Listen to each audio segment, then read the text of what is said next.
AUE, em companhia com o Ministro de Assuntos Sociais, Mervyn White-Ras. Durante a última semana, conjuntamente, nós vimos trabalhando arriba cambio que nós passamos em Conselho de Ministros, é dizer, que o cambio aqui também tem apoio amplo no nosso gabinete, cambio que está sendo sustenido para o gabinete AFP Futuro, que a AUE nos quer compartilhar para a nossa comunidade, especialmente para esses de menos recursos. Tem processo para a escolar novo,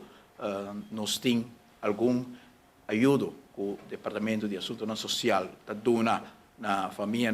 de menos recursos, que nós repassar e mira que a cifra aqui não está alcançar a família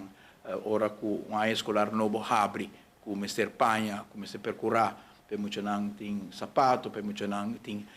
escola artículo nós mira que o gasto aumentar dramaticamente e nós mira também que durante o ano anterior schoolgeld subiu dramaticamente e família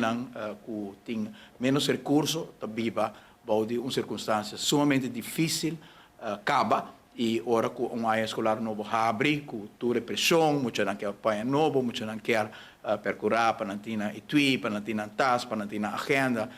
para não ter assessor não com o ministério para a escola e também uma pressão grande para toda a família na Aruba, mas especialmente para esses que não têm recursos. Nosso governo, no momento que nós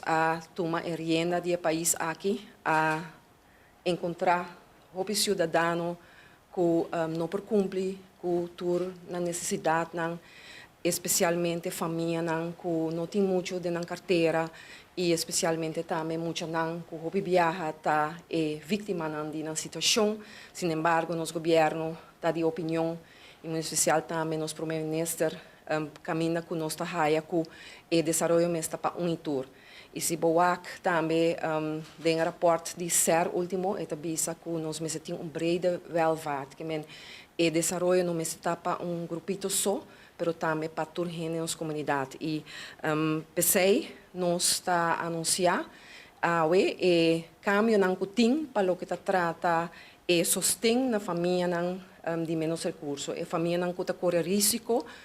que no momento que não está bom, antes não promete que está sofre e que o governo anterior a descuidar, assim na roupa, não dona o sostém que não merece.